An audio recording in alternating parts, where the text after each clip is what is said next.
Hello guys, welcome back to my channel. So this is question number 4 of analysis of series and parallel circuit. ಏನು ಹೇಳುತ್ತೆ question ನೋಡೋಣ. A resistance R is connected in series with a parallel circuit comprising of two resistance of 12 ohm and 8 ohm. The total power dissipation in the circuit is 70 watt and applied voltage is 20 volts. Calculate R. Okay, so ಇಲ್ಲಿ ಏನೇ question ಕೊಟ್ಟಿದ್ದಾರಲ್ಲ, ಈ ಕ್ವಶನ್ನ ನಾನು 3 parts ಆಗಿ divide ಮಾಡ್ಕೋತೀನಿ.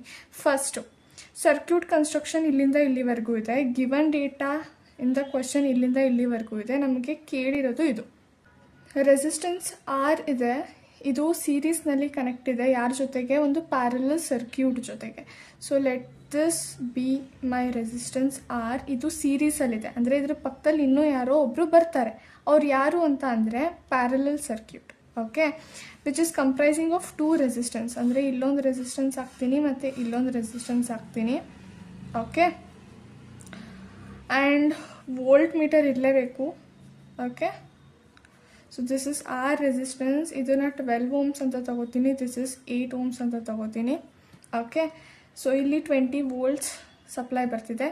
So given data ಏನಪ್ಪ ಅಂತ ಅಂದರೆ power ಕೊಟ್ಟಿದ್ದಾರೆ, that is 70 watts. Okay, and applied voltage is 20 volts and calculate resistance R. Okay, so first ಈ ಸರ್ಕ್ಯೂಟ್ ನೋಡೋ ತಕ್ಷಣ ನಮ್ಮ ಗಮನ ಎಲ್ಲಿ ಹೋಗುತ್ತೆ ಅಂದರೆ ಇಲ್ಲಿ ಅಲ್ವಾ. ಈಗ ಆಲ್ರೆಡಿ ಟ್ರಿಕ್ ಗೊತ್ತಾಗಿದೆ. ಸೊ ಡೆಫಿನೆಟ್ಲಿ 12 ಇನ್ವರ್ಸ್ ಮಾಡಿ ಪ್ಲಸ್ 8 ಇನ್ವರ್ಸ್ ಮಾಡಿ ಇದ್ರದ್ದು ಸಿಂಗಲ್ ರೆಸಿಸ್ಟೆನ್ಸಲ್ಲಿ ಒಬ್ಟೈನ್ ಮಾಡ್ಕೋಬೇಕು ಅಂತ. ಬಟ್ ಅದಕ್ಕೂ ಮುಂಚೆ ಒಂದು ಏನು ಹೇಳಬೇಕು ಅಂತ ಇದ್ದೀನಿ ಅಂದರೆ, see according to ohm's law V is equals to I into R, right. So ನಮ್ಮ ಹತ್ರ ಟೋಟಲ್ ವೋಲ್ಟೇಜ್ ಇದೆ. ಓಕೆ, ಟೋಟಲ್ ರೆಸಿಸ್ಟೆನ್ಸ್ ನಾವೇ ಫೈಂಡ್ ಮಾಡ್ಕೋತೀವಿ. But what about total current? So current ಇಡೀ ಸರ್ಕ್ಯೂಟಲ್ಲಿ ಎಷ್ಟಿದೆ ಅಂತ ನನಗೆ ಗೊತ್ತಾಗುತ್ತೆ, ಅವ್ರೇನೂ ಹೇಳೇ ಇಲ್ಲ ಅಲ್ವಾ. ಸೊ ಅಂಥ ಟೈಮಲ್ಲಿ ಗಿವನ್ ಡೇಟಾ ಹತ್ರ ಹೋಗಬೇಕು. So power is equals to V into I. ನನಗೆ ಬೇಕಾಗಿರೋದು ಐ ಅಷ್ಟೇ. So P divided by volt. Okay, so I is equals to 70 divided by volt, that is 20. So total current ಬಂದು 3.5 amperes ಬರುತ್ತೆ. Okay, so total current ಸಿಕ್ಕಿದೆ, total voltage ಇದೆ. ನನಗೆ ಬೇಕಾಗಿರೋದೇನು? Total resistance ಅಲ್ವಾ. ಸೊ ಟೋಟಲ್ ರೆಸಿಸ್ಟೆನ್ಸ್ ಹೇಗೆ find ಮಾಡೋದು? R equivalent, right. So ಮೊದಲು ಪ್ಯಾರಲಲ್ ಸರ್ಕ್ಯೂಟ್ನ ಸಿಂಗಲ್ ಸರ್ಕ್ಯೂಟಾಗಿ ಮಾಡ್ಕೊಳ್ಳೋಣ. ಓಕೆ, ಸೊ ನಾನು ಆರ್ ಪಿ ಅಂತ ಬರಿತೀನಿ. ಹೇಗೆ ಫೈಂಡ್ ಮಾಡೋದು? R1 into R2 divided by R1 plus R2. ಈ ಫಾರ್ಮುಲಾನಾದರೂ ಹಾಕಿ ಅಥವಾ ನಾನು ಹೇಳ್ಕೊಟ್ಟಿರೋ ಟ್ರಿಕ್ನ ಯೂಸ್ ಮಾಡಿದ್ರೂ ನಡೆಯುತ್ತೆ. 12 ಇನ್ವರ್ಸ್ ಮಾಡಿ 8 ಇನ್ವರ್ಸ್ ಮಾಡಿ ಆ್ಯಡ್ ಮಾಡಿ ಅದರದ್ದು ಮತ್ತೆ ಬಂದಿರೋ ಆನ್ಸರ್ದು ಇನ್ವರ್ಸ್ ತೆಗೆದ್ರೆ ನಿಮಗೆ ಗೊತ್ತಾಗುತ್ತೆ. ಓಕೆ, ಸೊ ಈ ಫಾರ್ಮುಲಾಗೆ ಹಾಕಿದ್ರೆ that is 12 into 8 divided by 12 plus 8 ಮಾಡಿದ್ರೆ you will be getting 4.8. Okay, so ಈಗ ಈ ಸರ್ಕ್ಯೂಟ್ ಈ ರೀತಿ ವಿಜುವಲೈಸ್ ಮಾಡ್ಬೋದು, right. See here, this is R, R ಇಲ್ಲಿ 4.8 ಇದೆ ಅಲ್ವಾ. ನನಗೆ ಈಕ್ವಿವೆಲೆಂಟ್ ರೆಸಿಸ್ಟೆನ್ಸ್ ಬೇಕು ಅಂತಂದರೆ ಆರ್ ಪ್ಲಸ್ 4.8 ಓಮ್ ಈ ಥರ ಇದೆ. Okay, so let me keep this as it is. ಯಾಕಂದರೆ ಇಲ್ಲಿ ನನಗೆ ಅನ್ನೋನ್ ಟರ್ಮ್ ಇದೆ, ಇದ್ರ ಇಟ್ಕೊಂಡು ನಾನು ಏನೂ ಮಾಡೋಕ್ಕಾಗಲ್ಲ, right. Okay, so V is equals to I into R equivalent. Okay, R equivalent value ಬೇಕು ಅಂತ ಅಂದರೆ ವೋಲ್ಟೇಜ್ ಎಷ್ಟಿದೆ? 20 ಡಿವೈಡೆಡ್ ಬೈ ಕರೆಂಟ್ ನಾವೇ ಫೈಂಡ್ ಮಾಡಿದ್ವಿ, that is 3.5. So 20 upon 3.5 you will be getting 5.71. Okay, so R equivalent was equals to R plus 4.8. So R plus 4.8 is equals to 5.71 ಅಂತ ಬರೀಬೋದಾ? ನನಗೆ ಬೇಕಾಗಿರೋದು ಆರ್. ಸೊ 5.71 ಮೈನಸ್ ಪ್ಲಸ್ ಇದ್ದಿದ್ದು right hand ಸೈಡ್ಗೆ ಹೋದರೆ minus ಆಗುತ್ತೆ 4.8. So R is equals to you will get 0.91. Okay, this is your answer. Okay, so ಕ್ವಶನ್ನ ಹೇಗೆ 3 ಪಾರ್ಟ್ಸಲ್ಲಿ ಡಿವೈಡ್ ಮಾಡ್ಕೋಬೇಕು ಇದು ಗೊತ್ತಿರಬೇಕು ನಿಮಗೆ. ಸೊ ಕನ್ಸ್ಟ್ರಕ್ಷನ್ ಪಾರ್ಟ್ ಇಲ್ಲಿಂದ ಇಲ್ಲಿವರೆಗೂ ಇತ್ತು, ಗಿವನ್ ಡೇಟಾ ಇಲ್ಲಿಂದ ಇಲ್ಲಿವರೆಗೂ ಇತ್ತು. ಗಿವನ್ ಡೇಟಾಯಿಂದನೇ ನಾವು ಆ್ಯಕ್ಚುಲಿ ಕರೆಂಟ್ನ ಫೈಂಡ್ ಮಾಡೋಕ್ಕೆ ಸ್ಟಾರ್ಟ್ ಮಾಡಿದ್ದು. So this is important. Okay fine, this is question number 5. A 8 ohm resistor is in series with a parallel combination of two resistors 12 ohms and 6 ohm. If the current in the 6 ohm resistor is 5 amperes, determine the total power dissipation in the circuit. So ಈ question ಕೂಡ 3 ಪಾರ್ಟ್ಸಲ್ಲಿ divide ಮಾಡ್ಕೋತೀನಿ. ಇಲ್ಲಿಂದ ಇಲ್ಲಿವರೆಗೂ construction ಇಲ್ಲಿಂದ ಇಲ್ಲಿವರೆಗೂ given data and ಇಲ್ಲಿಂದ ಇಲ್ಲಿವರೆಗೂ ನಾವು ಫೈಂಡ್ ಮಾಡಬೇಕಿರೋದು, right? Okay. So 8 ohm resistor ಸೀರೀಸಲ್ಲಿ ಕನೆಕ್ಷನ್ ಆಗಿದೆಯಂತೆ ಯಾರ ಜೊತೆಗೆ? ಪ್ಯಾರಲಲ್ ಕಾಂಬಿನೇಷನ್ ಜೊತೆ. ಓಕೆ.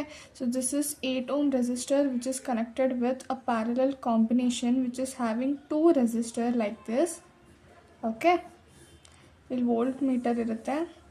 12 ಓಮು ಒಂದು 6 ಓಮ್. ಸೊ ಇದನ್ನು ನಾನು 12 ಓಮ್ ಅಂತ ತೊಗೊಂಡ್ರೆ ಇದನ್ನು ನಾನು 6 ಓಮ್ ಅಂತ ತೊಗೋತೀನಿ. ಆ್ಯಂಡ್ ಗಿವನ್ ಡೇಟಾ ಏನಿದೆ ಅಂದರೆ the current in the 6 ohm, okay, current through 6 ohm resistor ಬಂದು 5 ಆ್ಯಂಪಿಯರ್ಸ್ ಅಂತ ಅಂದ್ರೇನು? ಈ ಕಡೆ ಹೋಗೋ ಕರೆಂಟು, ಫಾರ್ ಎಕ್ಸಾಂಪಲ್ ಇಲ್ಲಿಂದ ಕರೆಂಟ್ ಈ ಕಡೆ ಬರ್ತಾ ಇದೆ ಅಂತ ಅಂದ್ಕೊಳ್ಳೋಣ. Okay, this is 8 ohm, right? Okay, ಇಲ್ಲಿ ಕರೆಂಟು ಡಿವೈಡ್ ಆಗುತ್ತೆ. ಇದನ್ನು I1 ಅಂತ ತೊಗೋತೀನಿ, ಇದನ್ನು I2 ಅಂತ ತೊಗೋತೀನಿ. ಓಕೆ. ಸೊ I2 ಕರೆಂಟ್ ಏನಿದೆ ಅದು 5 ಆ್ಯಂಪಿಯರ್ಸ್ ಬರ್ತಾ ಇದೆಯಂತೆ. ಓಕೆ.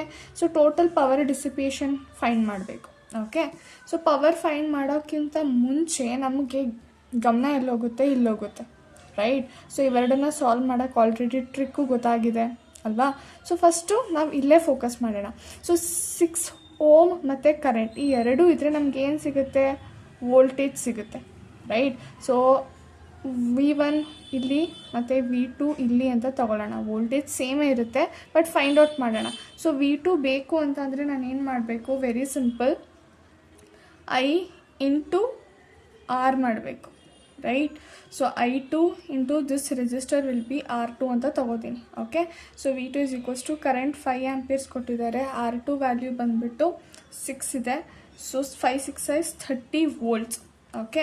ನಮಗೆ ಗೊತ್ತಿದೆ in parallel combination voltage drop will be same ಅಲ್ವಾ? So V1 is equals to V2, that is ಎರಡೂ ಕೂಡ 30 ವೋಲ್ಟ್ಸೇ ಇರುತ್ತೆ.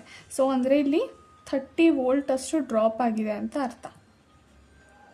ಓಕೆ. ಓಕೆ. ನೆಕ್ಸ್ಟ್ ಈ ಪಾರ್ಟ್ನ ಮುಗಿಸ್ಕೊಂಡ್ಮೇಲೆ ಈ ಪಾರ್ಟು ಈಸಿಯಾಗಿ ಫೈಂಡ್ ಮಾಡ್ಬೋದಾ ಅಲ್ವಾ? ಸೊ ಇಲ್ಲಿ ಕರೆಂಟ್ ಗೊತ್ತಾಗಿದೆ, ಬಟ್ ಇಲ್ಲಿ ಹೋಗ್ತಿರೋ ಕರೆಂಟೇ ಬೇರೆ. ಸೊ ಈ ಕರೆಂಟ್ನ ಫೈಂಡ್ ಮಾಡೋಕ್ಕೆ ಏನು ಬೇಕು? ರೆಸಿಸ್ಟೆನ್ಸ್ ಆಲ್ರೆಡಿ ಅವರೇ ಕೊಟ್ಟಿದ್ದಾರೆ. So since V2 same V1 same ಇರೋದ್ರಿಂದ ನಾವು I1 ಫೈಂಡ್ ಮಾಡ್ಕೊಳ್ಳೋಣ. So I1 will be V1 divided by R1. Okay. So V1 value ಎಷ್ಟು? That is also 30. R1 that is 12. So total ಎಷ್ಟು ಬರುತ್ತೆ? You will get 2.5 amperes. Okay. So current ಬಂತು. ಈಗ current divide ಆಗಿರೋದ್ರಿಂದ I1 plus I2 ಮಾಡ್ತೀನಿ. Okay. That is 2.5 plus 5 amperes ಮಾಡಿದ್ರೆ ಎಷ್ಟು ಬರುತ್ತೆ? Total you will get 7.5 amperes. Okay. So ಇವಾಗ ಏನು ಫೈಂಡ್ ಮಾಡಿದ್ವಿ? ಟೋಟಲ್ ಕರೆಂಟ್ ಫೈಂಡ್ ಮಾಡಿದ್ವಿ. ಓಕೆ. ಟೋಟಲ್ ವೋಲ್ಟೇಜು ಮತ್ತು ಟೋಟಲ್ ರೆಸಿಸ್ಟೆನ್ಸ್ ಫೈಂಡ್ ಮಾಡಬೇಕು, ರೈಟ್? ಸೊ ರೆಸಿಸ್ಟೆನ್ಸ್ ಫೈಂಡ್ ಮಾಡೋದು ನಮಗೆ ಚೆನ್ನಾಗಿ ಗೊತ್ತಿದೆ. R equivalent is equals to 8 plus this whole. So ಇದಕ್ಕೆ ನಾನು ಡೈರೆಕ್ಟಾಗಿ ಫಾರ್ಮುಲಾ ಹಾಕ್ತಾಯಿದ್ದೀನಿ, ಅಥವಾ ನೀವು ಟ್ರಿಕ್ ಕೂಡ ಯೂಸ್ ಮಾಡ್ಬೋದು. It is left to you. Okay. So R equivalent ಬಂದು ಯು ವಿಲ್ ಗೆಟ್ 12 ಓಮ್ಸ್ ಇದನ್ನು ಸಾಲ್ವ್ ಮಾಡಿದ್ರೆ. Okay, fine. So total current ಬಂತು, ಟೋಟಲ್ ರೆಸಿಸ್ಟೆನ್ಸ್ ಬಂತು, ಮಿಕ್ಕಿರೋದೇನು? ವೋಲ್ಟೇಜ್ ಅಷ್ಟೇ. ಓಕೆ. ಸೊ ವೋಲ್ಟೇಜ್ ಡ್ರಾಪು ಇದರ ಕ್ರಾಸ್ ಗೊತ್ತಾಗಿದೆ. ಇದರ ಕ್ರಾಸ್ ಹೇಗೆ ಫೈಂಡ್ ಮಾಡೋದು ಅಲ್ವಾ? Very simple. See here V is equals to I into R. ಇದೇ ಫಾರ್ಮುಲಾ ಹಾಕೋಣ, ಯಾಕಂದರೆ ಟೋಟಲ್ ಕರೆಂಟು ಇದೆ, ಟೋಟಲ್ ರೆಸಿಸ್ಟೆನ್ಸು ಇದೆ. So we will get I value ಎಷ್ಟು? 7.5 ಆ್ಯಂಡ್ ಟೋಟಲ್ ರೆಸಿಸ್ಟೆನ್ಸ್ ಬಂದು 12 ಓಮ್ಸ್, ರೈಟ್? ಸೊ ಇವೆರಡನ್ನ ಮಲ್ಟಿಪ್ಲೈ ಮಾಡಬೇಕು. Okay. You will get total voltage. And ಕ್ವಶನಲ್ಲಿ ಕೇಳಿರೋದು power dissipation. Okay. So power dissipation ಅಂತ ಅಂದರೆ you will be having the formula as P is equals to I square into R equivalent. Okay. ಯಾಕಂದರೆ total current ಇದೆ, total resistance ಕೂಡ ಇದೆ. So ಹಾಗಾಗಿ you can find power. Okay. And also okay, that's it. So 5 value ಹಾಕಿ, ರೆಸಿಸ್ಟೆನ್ಸ್ದು value ಹಾಕಿ, you will get. Okay. Number 6 ನೋಡೋಣ. ಇಲ್ಲಿ ಅವರೇ ಸರ್ಕ್ಯೂಟ್ ಡಯಾಗ್ರಾಮ್ ಕೊಟ್ಟಿದ್ದಾರೆ. So this is a parallel circuit and this is resistor connected with parallel circuit. So ಇಲ್ಲಿ 20 ohm, this is 30 ohm. Current ಬಂದಿರೋ current divide ಆಗುತ್ತೆ. ಓಕೆ. ಬಟ್ ಅವ್ರು ನಮಗೆ ಕೇಳ್ತಾ ಇರೋದು find the current through 20 ohm as well as 30 ohm. So ನಮಗೆ individual current ಬೇಕು. ಈ ಸಿಚುವೇಶನ್ಸ್ಗಳಲ್ಲಿ ನಮಗೆ ಕರೆಂಟ್ ಡಿವೈಡರ್ ಫಾರ್ಮುಲಾ ಹೆಲ್ಪ್ ಮಾಡುತ್ತೆ. ಓಕೆ. ಸೊ ಟೋಟಲ್ ಕರೆಂಟ್ ಏನು ಕೊಟ್ಟಿದ್ದಾರೆ, 3 ಆಂಪಿಯರ್ಸ್ ಕೊಟ್ಟಿದ್ದಾರೆ. R2 30 ಅಂತ ತಗೋತೀನಿ, ಡಿವೈಡೆಡ್ ಬೈ 20 + 30. ಓಕೆ. ಇದನ್ನು ಸಾಲ್ವ್ ಮಾಡಿದ್ರೆ you will get 1.8. Similarly I2 total current 3 ampere, R1 that is 20 divided by 20 + 30. ಇದನ್ನು ಸಾಲ್ವ್ ಮಾಡಿದ್ರೆ ಯು ವಿಲ್ ಗೆಟ್ 1.2. ಓಕೆ. ಈಗ ಕರೆಕ್ಟಾ ಇಲ್ವಾ ಅಂತ ಹೇಗೆ ಚೆಕ್ ಮಾಡೋದು, 1.8 + 1.2 ಮಾಡಿದ್ರೆ ನಿಮಗೆ ಟೋಟಲ್ 3 ಆಂಪಿಯರ್ಸ್ ಕರೆಂಟ್ ಕಾಣಿಸ್ಬೇಕು. Okay. Similarly next voltage across the circuit. So ಈ ಇಡೀ ಸರ್ಕ್ಯೂಟ್ ಅಕ್ರಾಸ್ ವೋಲ್ಟೇಜ್ ಎಷ್ಟಿದೆ ಅಂತ ಗೊತ್ತಾಗಬೇಕು. So V = I × R. ಈ ಫಾರ್ಮುಲಾ ನೋಡೋಣ ಒಂದ್ಸತಿ. ಓಕೆ. ಸೊ ಟೋಟಲ್ ಕರೆಂಟ್ ಇದೆ. ಓಕೆ. ಟೋಟಲ್ ರೆಸಿಸ್ಟೆನ್ಸ್ ಸಿಕ್ಕಿದ್ರೆ ಟೋಟಲ್ ವೋಲ್ಟೇಜ್ ಫೈಂಡ್ ಮಾಡ್ಬೋದು ಅಲ್ವಾ, ಈ ಥರನೂ ಮಾಡ್ಬೋದು. ಅಥವಾ ಇನ್ನೊಂದು ಮೆಥಡ್ ಇದೆ. ಹೇಗೆ, V = V1 + V2 ಅಂತ ಮಾಡ್ಕೋಬೋದು. ಬಿಕಾಸ್ ಇದನ್ನು ನಾವು ಸಾಲ್ವ್ ಮಾಡಿಕೊಂಡ್ರೆ ಇಲ್ಲೂ ಒಂದು ರೆಸಿಸ್ಟೆನ್ಸ್ ಬರುತ್ತೆ, ರೈಟ್. ಸೊ ಇದನ್ನು ನಾವು ಸಾಲ್ವ್ ಮಾಡಿಕೊಂಡ್ರೆ ಇಲ್ಲೂ ಒಂದು ರೆಸಿಸ್ಟೆನ್ಸ್ ಬರುತ್ತೆ, ರೈಟ್. ಸೊ ಅಲ್ಲಿ ಒಂದು ವೋಲ್ಟೇಜ್ ಡ್ರಾಪ್ ಇರುತ್ತೆ, ದಟ್ ಇಸ್ V1 ಅಂತ ತೊಗೋಬೋದು, ಅಥವಾ V2. ಓಕೆ. ಇವೆರಡನ್ನ ನಾವು ವೋಲ್ಟೇಜ್ ಡ್ರಾಪ್ಸ್ ಅಂತ ತೊಗೊಂಡ್ರೆ V = V1 + V2 ಅಂತ ತೊಗೋತೀವಿ. ಓಕೆ. V = V1 ಹೇಗೆ ಬರ್ಕೋಬೋದು, I1 × 20 + V2ನ I2 × 15. ಓಕೆ. ಈ ರೀತಿ ಬರ್ಕೋಬೋದು. ಓಕೆ. ಸೊ V =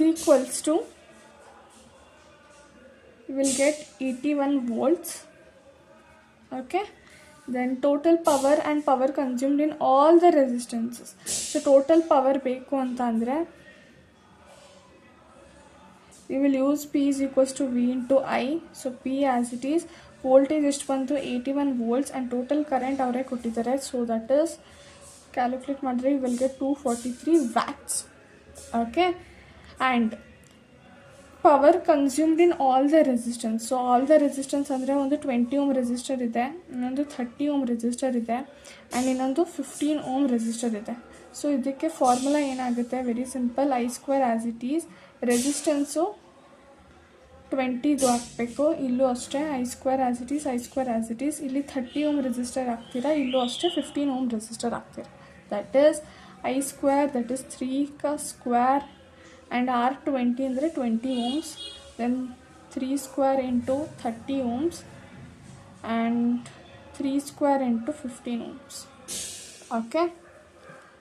ಸೊ ಇದ್ರದ್ದು ಆನ್ಸರ್ ಏನು ಬರುತ್ತೆ, ಯು ವಿಲ್ ಕ್ಯಾಲ್ಕುಲೇಟ್. ಓಕೆ.